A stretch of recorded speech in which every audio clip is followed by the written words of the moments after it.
Hello and welcome to this special telecast on ET. Now, we're taking a break from usual programming to bring you this special telecast because this, we believe, is an important story. It's an important policy news break that has significant impact on corporate India, significant impact on some of India's biggest industrial houses.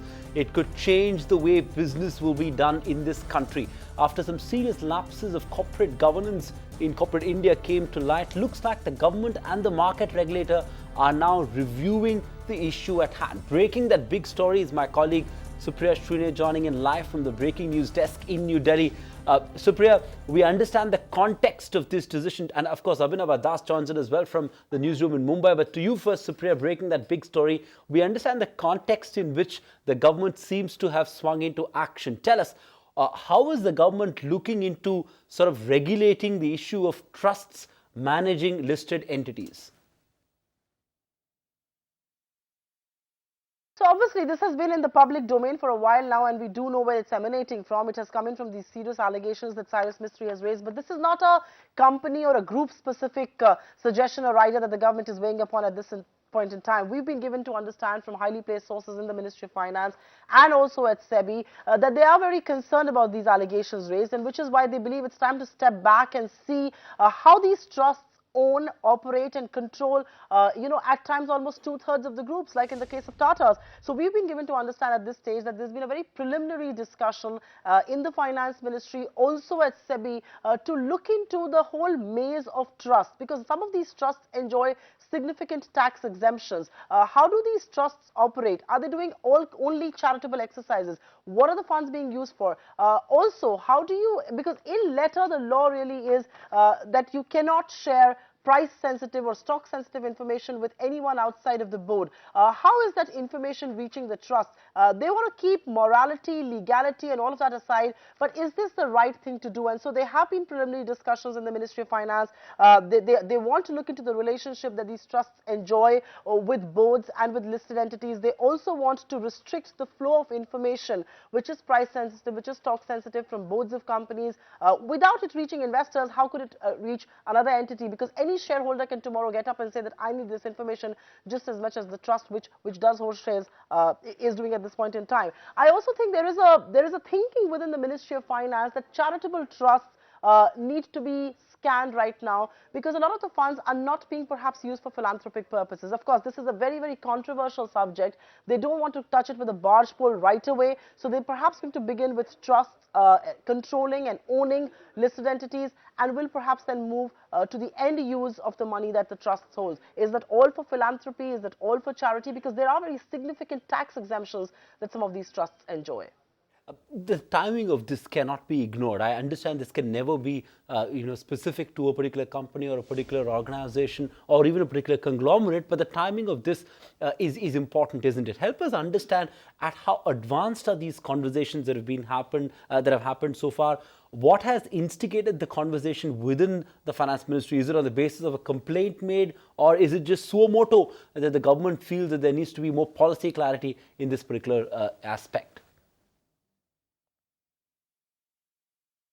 So not suo moto from the Ministry of Finance, but to an extent suo moto from the market regulator SEBI. And it's important to point out to the viewers here that there has been a change of regime at the market regulator, because Mr. Tyagi, who moves from the Ministry of Finance, was looking at capital markets. He was deeply invested in the Department of Economic Affairs. So he's had exposure in government thinking, and now he's going to be at SEBI. So in some sense, this issue also needs to be looked into that light. Is he carrying the thinking within the Ministry of Finance to SEBI? Because SEBI, remember, was already weighing upon looking into something like this, and the answer to that is an obvious yes. I'm sure he is. I've been given to understand at this stage that SEBI will perhaps look into all of this, but you're right, it's not suo moto from the Ministry of Finance, more so from SEBI at this stage. They are in conversation on this, and this is out all in the public domain. I mean, some of the allegations that Cyrus Mistry did raise were serious allegations. Now, whether they find favor with the market regulator at the end of it, whether they find favor with policymakers at the end of it, is another debate, another argument, whether corporate governance norms need to be revisited at all, control,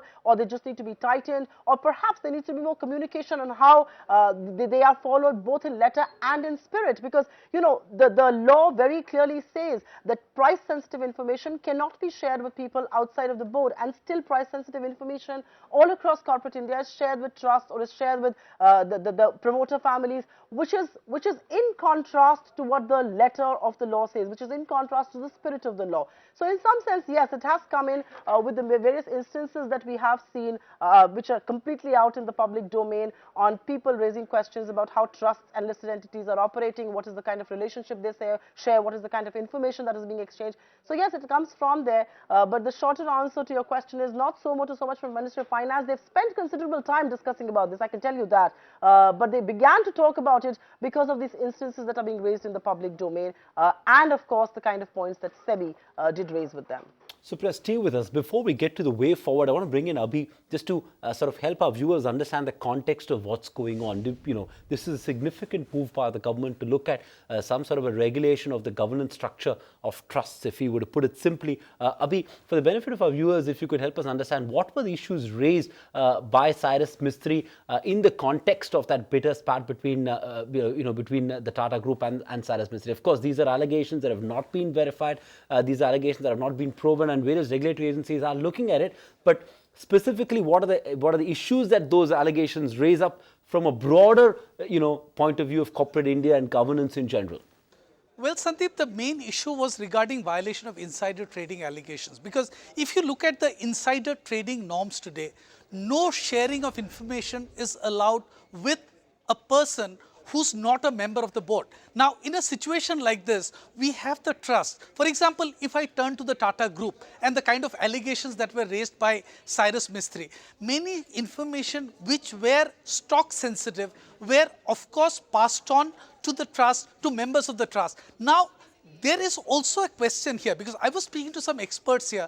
There is a feeling that if you look at the insider trading norms, for example, they are straight away lifted from the US laws. So in many cases, we see a situation where the company and the promoter cannot interact on issues which are very, very critical even for the promoter. So in a situation like this, is it warranted, or is it time to look at the institutional framework altogether?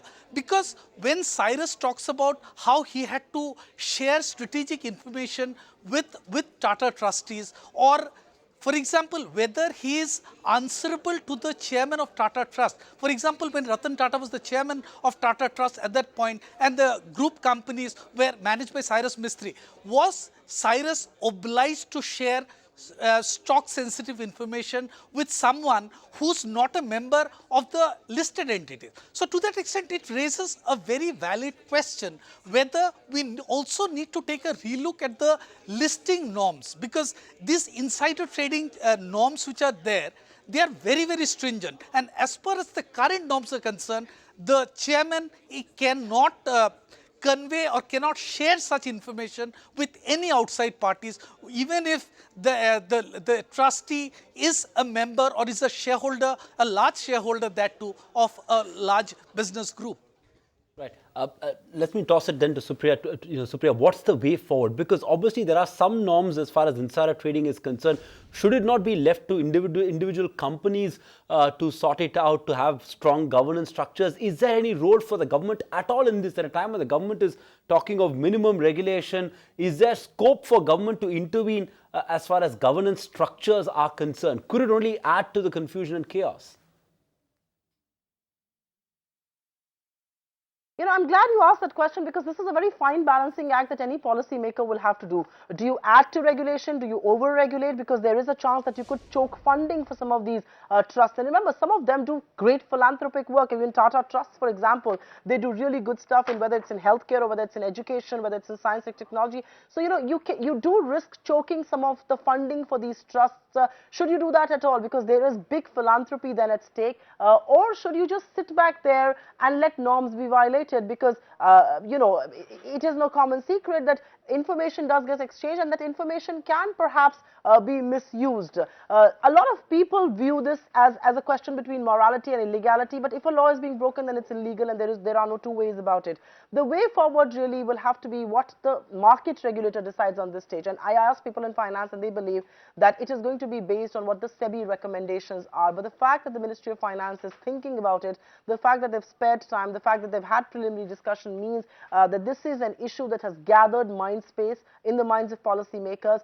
We will perhaps see more confluence of views between SEBI on one hand, which is now going to be headed by a man who's just spent time in North Block, Mr. Ajay Tyagi, and between the Ministry of Finance on the other, and we will perhaps see things moving forward. But I think proactive policy making is good, and that is what is warranted, without, of course, choking funding. You can't wait there and sit back and see laws being violated and then jump in.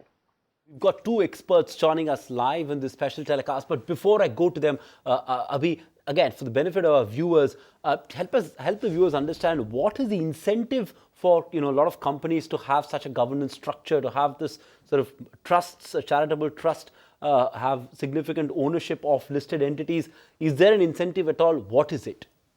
Well, if you look at the ownership, Sandeep, I mean, there are two kinds of trusts which are into having shares in listed entities. One, of course, is the listed trust or family trust. Trusts which are, managing companies like HCL, like Wipro. These are trusts where the beneficiary is a family member.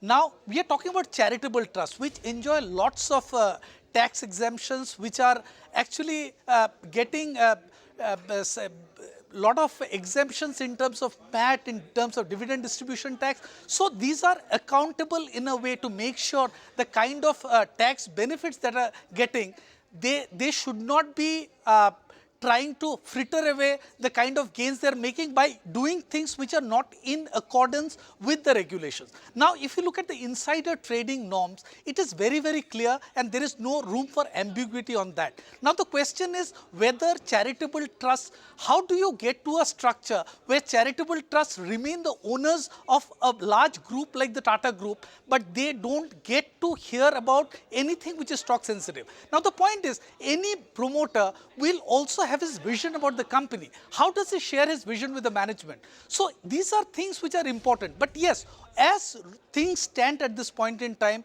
as the norms are there today, the listing norms is absolutely clear. No sharing of stock sensitive information to any outside parties. All right, so Priya, Abhi, stay with us because I've got two very special guests joining in to take this story forward and to lend some more perspective. Mr. R.S. Luna, a former a partner at Dhaval Vasunji Alliance, and of course he's been with SEBI as well. Sandeep Parekh, managing partner at FinSec Law Advisors as well. Mr. Luna, I'm going to start off with you really. Firstly, should charitable trusts that are exempted from income tax be allowed to hold large, often controlling stakes in big business houses? That's the whole bone of contention. Do you believe they should be allowed? Is there anything wrong in it at all?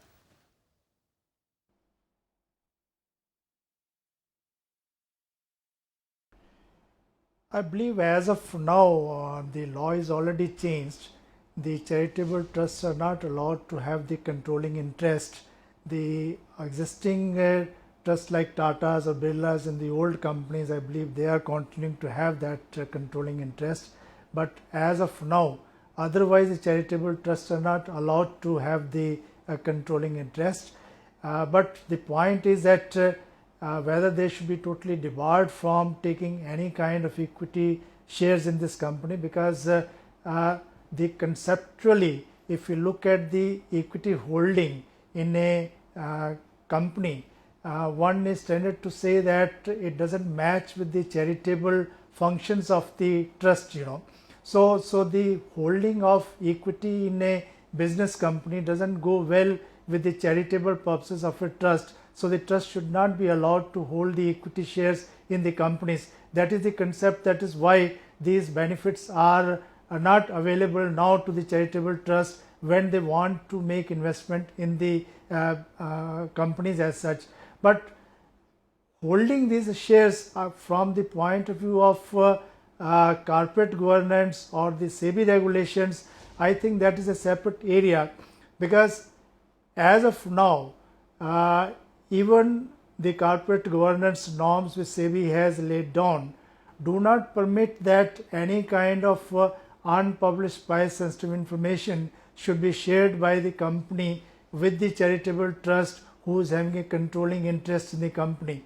If it is done, it is certainly a violation of the corporate governance norms. So, from that angle, I don't think there is need for making any change in the corporate governance norms, because they as of now itself prohibit for transfer of any such UPSI to the charitable trust or any third party. But the structure wise, one need to see that on one hand, when there is a holding company and there is a charitable trust or some other kind of major shareholder, what is the kind of information which should be shared between the company and the shareholders which are holding the controlling interest in the company. Now, under the Companies Act, there is a substantial information which is required to be shared by the company with the holding company, though of course not UPSI before they take any kind of business decisions, but all otherwise the board meetings, minutes of the board meetings or the shareholders or the committee meetings, all are required to be put before the holding company's board to enable them to know what is happening in the company. Right. Right. I'm going to interrupt you there and get in a word from Sandeep Parekh as well. Like Mr. Luna says, the law right now seems pretty clear, but so what are the options for the government? In any case, no new trusts can continue to own entities, so only the old ones or the legacy trusts continue to do so. So in that sense, the level playing field in any case is distorted. Yes, I think the real problem is with how people interpret the existing legal provisions, and I think people have kind of taken great liberties with the shares which are held in whether it's charitable trusts. Some of them are even employee trusts are misused at times. So we've seen a lot of those examples as well. The second aspect also to talk at this stage would be in terms of how these trusts have access to inside information. I think that's another topic which is sensitive, because I've heard a lot of corporate governance or so-called corporate governance experts believing nothing wrong with trusts which are actually mere shareholders getting privy to inside information. Now, Mr. Luna Kabinder, you were making this point, access to insider information. Now, if a trust owns significant majority of of a holding company that in turn owns stake in several listed entities, some amount of information will flow, even though the intent may not be to misuse that information for financial gains. How does one sort of have a governance structure that ensures that this is well within the realm of law?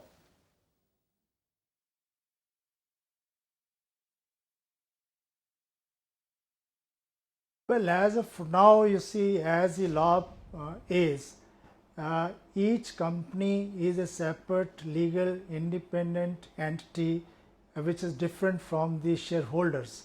So it is the responsibility of the board of directors of that company to decide all the matters pertaining to that company, and they are not supposed to seek any guidance from the shareholders, whether they are majority shareholders or otherwise.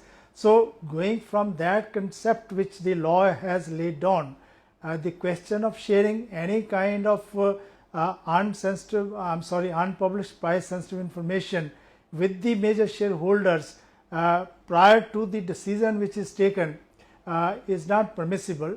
Yes, general information or the guidance from the major shareholders, their suggestions for all those are things which can be considered by the company from time to time, but not on specific issues. Or let us say that the company is going for some kind of a business tie-up, and at that time sharing the information with the major shareholder, I think that will not gel with the existing corporate governance. You have to keep it with yourself and take the decision independently.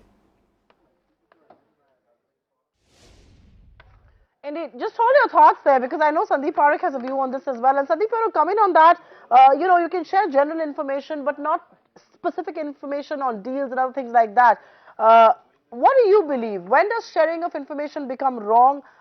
Because a lot of people, like you were pointing out there, a lot of people believe what's wrong in sharing information if the trust is a big shareholder, as long as it doesn't lead to price manipulation, as long as that information is not being put to use. What's your view on that?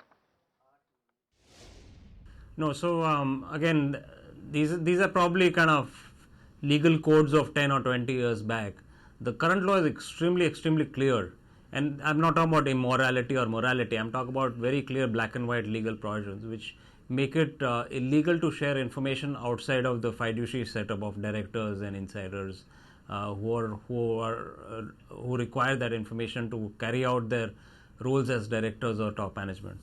And we had a very recent example in October of 2016 where promoter's son was given access to information. He in fact did not misuse that information, but still SEBI found that that son to be guilty of accessing the information. Because merely being a promoter does not entitle you to that kind of information. So I think the law is extremely clear, the enforcement is extremely clear. I think what is poor is people's understanding, people kind of still living in, I guess, 1990s legal provisions. Mr. Luna, because you've been with SEBI, and I'm going to ask you a very frank question. What is it that SEBI can do? Do you believe there's some amount of proactive action that can be taken to perhaps curb any misuse, to perhaps avoid any misuse of information that is exchanged, instead of perhaps over-regulating, instead of perhaps getting in more norms for governance?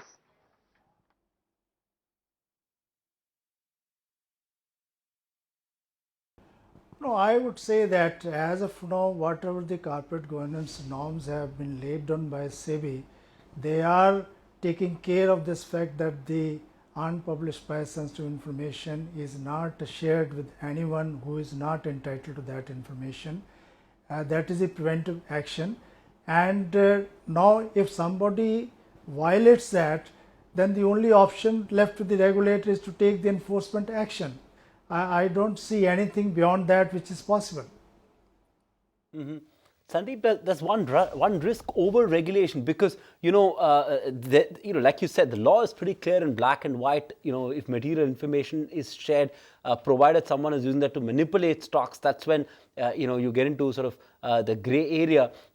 Does one risk over regulation, and could that come in the way of some genuinely good work that some of these charities have done and are doing? No, so in fact, the two statements I made are completely consistent with each other. One is that trust should passively hold securities. I'm not saying trust should not hold. And the second point I'm making is they should get no privileged information as large shareholders. These are both both ethical, moral, and legal in nature. So trust should certainly not be barred from holding large shares in listed companies. But at the same time, they should have no control, they should have no privileged information, and they should have no special access as shareholders. And that's the rule for everybody. If I hold 100 shares of Infosys, can I go to the board and say that, okay, I want to sit inside and check all your internal documents and financials? I can't. So I think the same law applies. And again, this has been this particular law has actually been implemented based on late 1990s Narayan Murthy committee, which essentially said that information should not be freely shared with analysts, with outsiders, whether they're shareholders or other people. Do you agree with Sandeep Parekh there, Mr. Luna? The fact that it is very black and white, that there is no scope for grey area, because the counter argument is that public, that price sensitive information could be shared as long as it is not misused. It's and that is an interpretation of the law as well. Or do you believe, like Sandeep, no price sensitive information should be shared with anyone? They can continue to hold. They can continue to be passive investors, but should not get access to any price sensitive information. How do you read the law?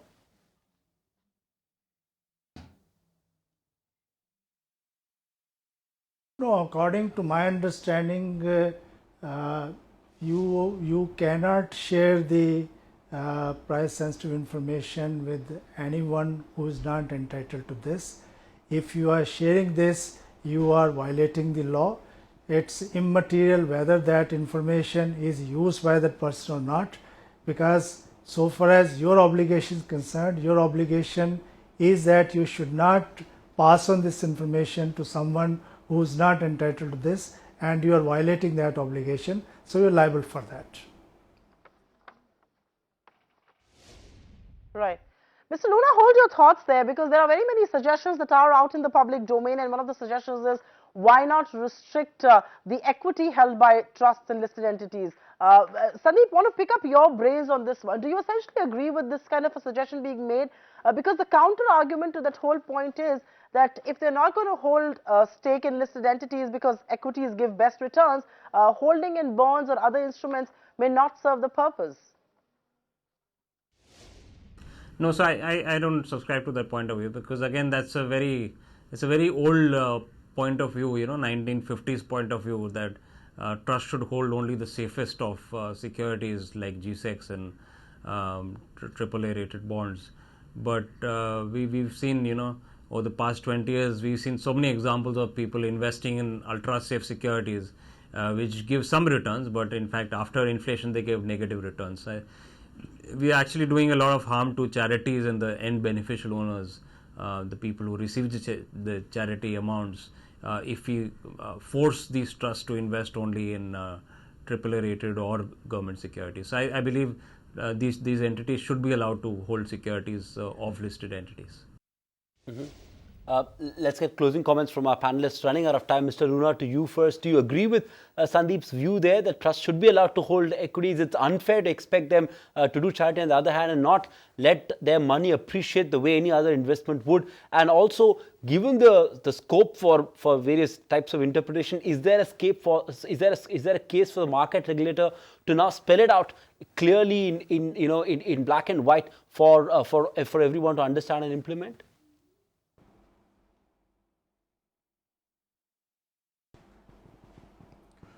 No, firstly, I would say that according to me, charitable trust need not be entirely prohibited from holding these equity shares, but yes, there has to be restriction on their holding, because the intention of law when they give the tax benefits to charitable trust is that they are going to perform the charitable functions, and the requirement is that they should focus more on the charitable functions.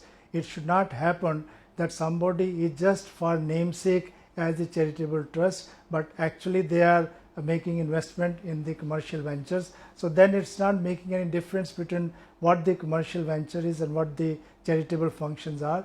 So from that angle, I think there is a need to put the restriction that up to what amount you can invest in the equities of the company, and rest is that is fine.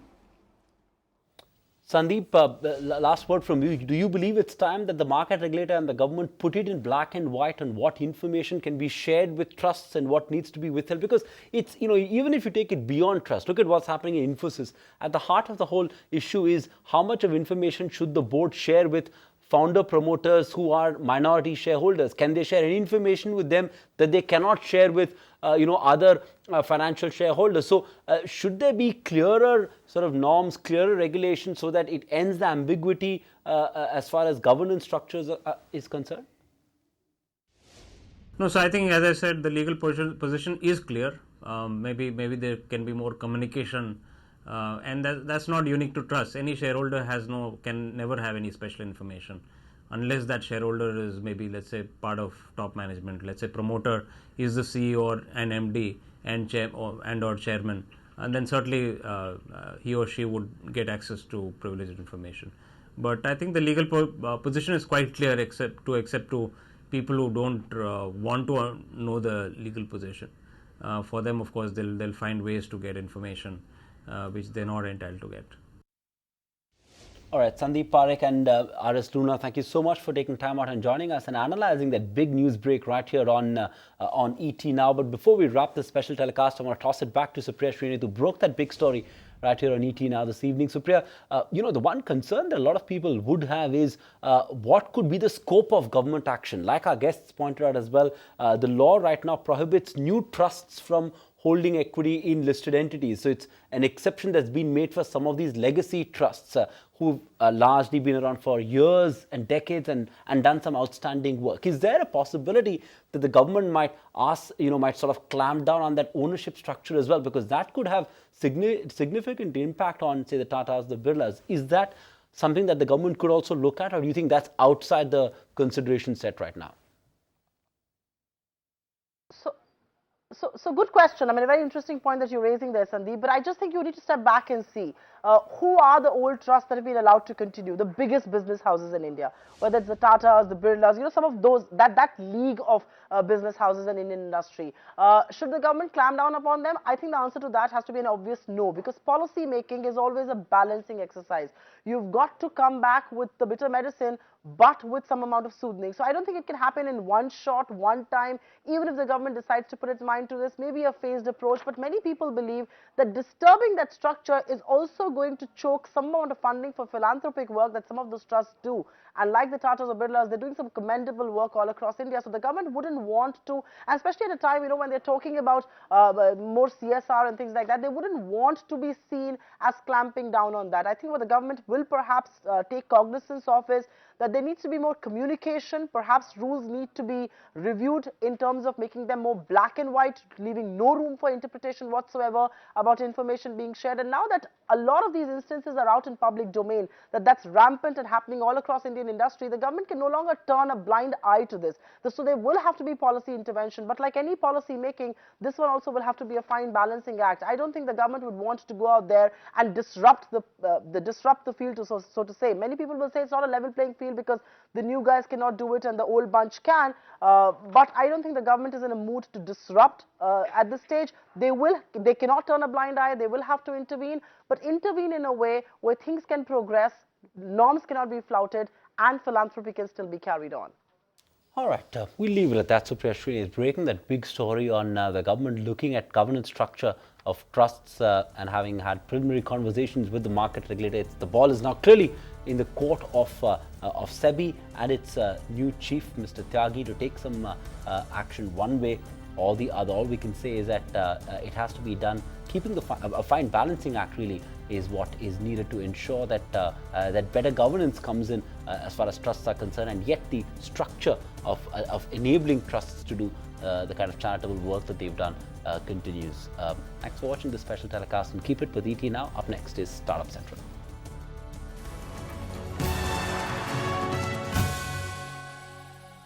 Find us on Facebook at facebook.com/ETNow and don't forget to click the like button. You can also follow us on Twitter at ETNowLive. To stay updated with all our programming, hit the subscribe button on our YouTube channel by logging on to youtube.com/user/ETNow.